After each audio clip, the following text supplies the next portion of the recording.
Сәлеметсіздер ме? Бүгін мен сіздермен қара зеренің адам ағзасына, денсаулығына тигізетін пайдасы жайлы сөз етпекпін.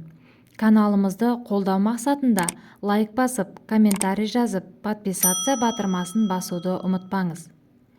Қара зере пайғамбарымыздың саллаллаху алейхи уәсәләм хадистерінде ең көп кездесетін емдік құрал. Қара зереде өлімнен басқа барлық ауруға шипа бар. Ал кез келген емдік құралдың шипалық әсері оны пайдалануға нұсқаған шипагерге деген сеніммен тікелей байланысты. Сол секілді бұл емді пайдалануға нұсқаушы пайғамбар, ал оған әр нәрсенің қыр-сырын үйретуші адамзатты да, сол емдік заттарды да жаратушы Алла тағала. Осы хадистер қара зерені күнделікті пайдалану, тіпті дені сау адамға да денсаулықты жақсарту үшін сүннет боп табылатындығына дәлел. Сондықтан қара зеремен емделген адам пайғамбарымыздың саллаллаху алейхи уәсәләм сүннетін орындаған болып саналады. Зерттеулерге қарағанда қара зеренің құрамында 100-ден астам заттар мен жасушалардың табиғи биосинтезінің организмге ауадай қажетті 50-ден астам катализаторы бар екен. 1960 жылы профессор Дахакна жүргізген зерттеуінде қара зеренің майы артритті емдеу кезінде қабынуға қарсы дәрі ретінде қолданатынын дәлелдеп шықты. Ибн Қайым әл-Жаузия өзінің пайғамбар медицинасы деген кітабына қара зеремен емделген 50 шақты аурудың тізімін енгізген.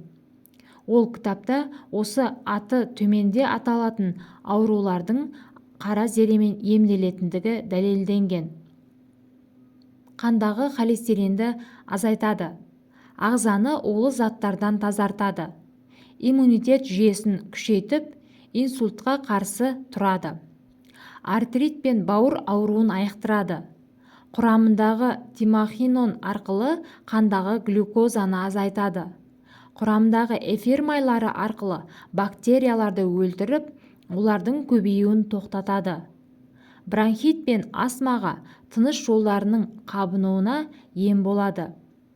Ішектердегі қажетті бактерияларды қалпына келтіру арқылы іш құрылыстың жүйесін реттейді.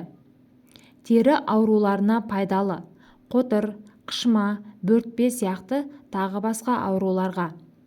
Өт пен бүйректе жиналған ұсақ тастардың барлығын майдалап құм сияқты етіп түсіруге көмектеседі.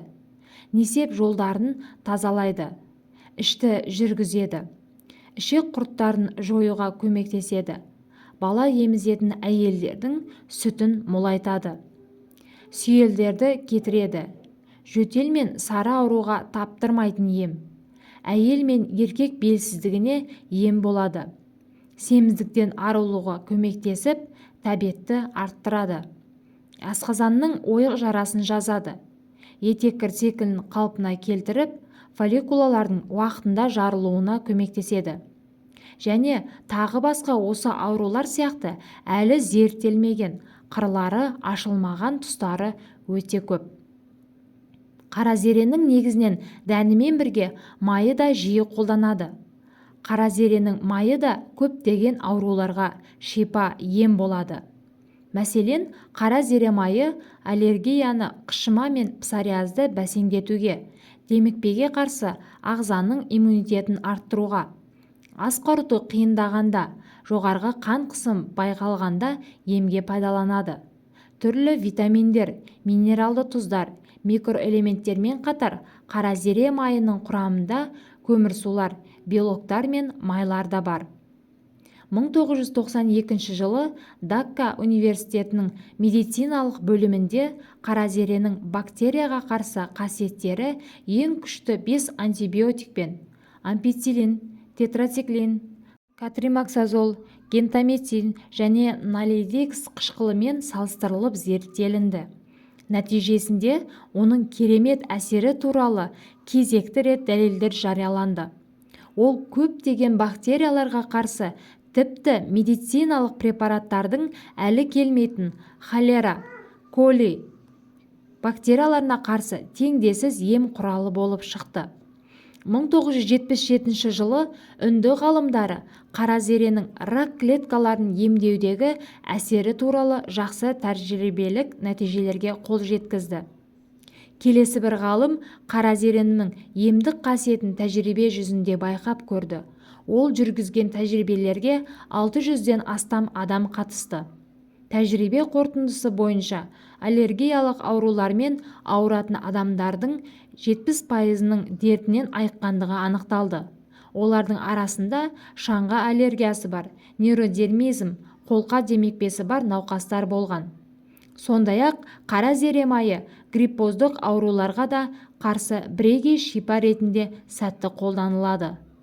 Қара зеренің мұнан басқа тұтығып сөйлеуге, ревматизм, бұлшықет ауруларына, қан қысымы жоғарылағанда, төмендегенде, атеросклероз, варикоз, анемия, пневмония, бронхит, өкпе туберкулезі, қызу көтерілуі, асқазан ішек жүйесінің ауруларына, іш қатуы, іш кебуі, геморрой, ауыздан жағымсыз иіс шығу, бүйрек ауруына, бүйректегі тас пен құмға, зәр шығару жолдарының ауруы кезінде, құлақ, тіс ауруларына, есту қабілетінің төмендеуіне, есте сақтауды жақсартуға, гайморетке, басқа да мұрын ауруларына, көз ауруына, сүйелге, қышымаға, шаштың түсуіне, теміреткі, безеуге, буын арқа сүйек ауруларына, ерлер және әйелдер ауруларына, балалар ауруына, қант диабетіне, онкологиялық ауруларына пайдаланады. Пайдасы мен зияны ұзақ уақыт бойы қолданылуымен расталған қара зере тұқымынан алынатын май бүгінгі таңда кеңінен қолданылады. Бұл асқазан ішек жолдарының жұмысына жақсы әсер етеді. Оны қалыпты тұтыну, шамадан тыс газ жиналу сияқты жағымсыз әсерді шешуге көмектеседі. Бұл өнім асқазандағы толқи жиырылу мен қышқылдықты қалыпқа келтіреді. Диареяны жойып, қабынуды азайтады. Ішек ауруларының қоздырғыштарын және патогендерді бұзады. Тіпті құрттарды жояды. Ал өт айдататын әрекетінің арқасында өттің іркілуін жоюға және өт жолдарын тазалауға көмектеседі. Қара зере майы бауырға да жақсы әсер етеді. Бұл май бауырдағы уытты заттарды шығаруға көмектесіп, оның құрылымын қалпына келтіреді және қабынуды азайтады.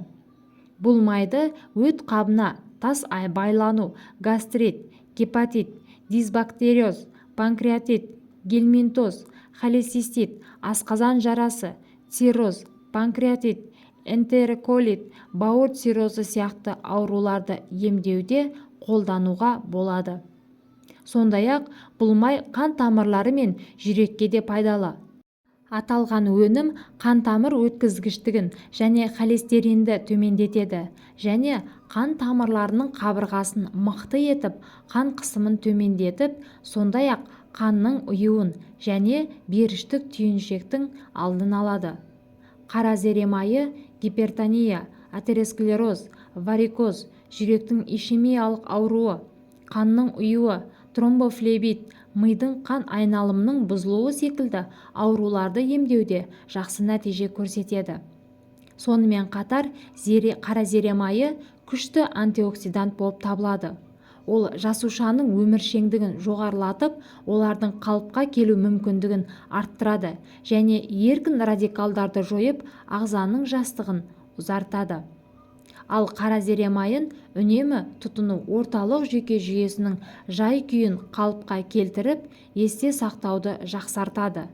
Сондай-ақ физикалық және ой жүктемелерін жеңіл көтеруге көмектеседі. Сонымен қатар ол метаболизм процестерін белсендіреді және соның есебінен иммунитетті көтереді. Қара зере майы жиі үрпінің қабыну ауруы, цистит, пиелонефрит және бүйректің қабынуы секілді несеп жыныс жүйесі ауруларынан зардап шегетін адамдарға ұсынылады. Бұл жағдайда қара зере майы қабынуға, бактерияға қарсы және несеп айдататын қасиеттеріне байланысты оң әсер береді. Қара зере майы ер адамдарға рухтың сапасын жақсартуға, жыныстық белсенділік пен әлеуетті арттыруға көмектеседі. Бұдан басқа, қара зере майы ерлердің жыныс мүшелерінде қабыну процестерінің дамуының алдын алуда жақсы ем болады, яғни простатитке ем. Ал бедеулік, қуық асты безінің аденомасы, қуық асты безінің қабынуы секілді аурулардан зардап шегетін ер адамдар қара зере майына ерекше назар аударуы қажет. Қара зере майы әйелдер үшін де өте пайдалы. Оны тұтынудың арқасында гормоналды балансты қалыпқа келтіріп, қабынудың және тіпті жыныс аймағында ісіктердің пайда болуының алдын алуға болады. Бұл май сондай-ақ бала емізетін аналарға сүттің жақсы шығуына көмектеседі. Сондай-ақ қара зере майының температураны төмендету, қақырық түсіру, вирусқа қарсы және бактерия жойғыштық әсері, бронхит, пневмония, жөтел, тамақ ауруы секілді ауруларды емдейтін қабілеті туралы атап өткенде жөн. Қара зере майы тері проблемаларын шешуде де белсенді қолданылады. Оны безеу мен бөртпелерді емдеуге арналған ең жақсы өнімдердің бірі деп атауға болады. Бұл май қабынуды басып, зақымдардың тез жазылуына ықпал етіп, бактериялар мен зеңдерді жояды. Қара зере майы теріні ылғалдандырып, жұмсартады және сергітеді. Ол әжімдерді азайтып, терінің серпімділігін және өңін жақсартады. Бұл өнім майлы бездердің жұмысын қалыпқа келтіріп, қызаруды жояды және терінің регенеративті қабілетін арттырады. Бұдан басқа, бұл өнім целлюлитке қарсы жақсы күреседі және қайызғақтан арылтып, шаштың түсуін тоқтатады. Яғни, жалпы шаштың құрылымын қалыпқа келтіріп, өсуін ынталандырады және оның жағдайын жақсартады. Кез келген өнімде артық қолдануға тыйым салатын және қолдануға болмайтын тұстары кездеседі. Дәл сол секілді қара зерені қолдануға ұсынылмайтын жағдайлар бар. Қара зере майының басқа да көптеген күшті дәрілік өсімдіктерден айырмашылығы, ол ағзаға елеулі зиян келтірмейді. Сондықтан оны қолдануда аса көп қарсы көрсеткіштер болмайды. Ең алдымен жүкті әйелдерге қолдануға кеңес бермейміз. Себебі ол жатырдың кішіреюіне, жиырылуына әкелуі мүмкін. Сондай-ақ оны жақында ғана ағзаны трансплантациялау отасын өткерген адамдарға да қабылдауға болмайды. Бұл жағдайда майдың күшті иммуны күшейтуші қасиеті ағзаны қабылдамауды тудыруы мүмкін. Қара зере майы қысымды төмендетуге қабілетті болғандықтан, қан қысымы төмен адамдар оны бар сақтықпен қолдануы керек.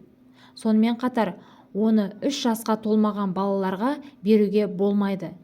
Және әрине бұл өнімді жеке төсімсіздікке байланысты көтере алмайтын адамдарға қолдануға қатаң тыйым салынады.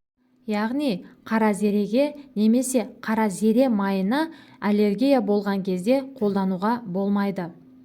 Ал қалғандары қара зере майын тек бақылаусыз қолданған кезде және ұсынылған дозадан көп қолданған жағдайда жағымсыз әсер көрсетуі мүмкін екенін ескеру керек. Бүгінгі сіздерге берген кеңесіміз пайдалы болған болса, кәдеңізге жарасын. Ауырып ем іздегенше ауырмайтын жол іздеңіздер.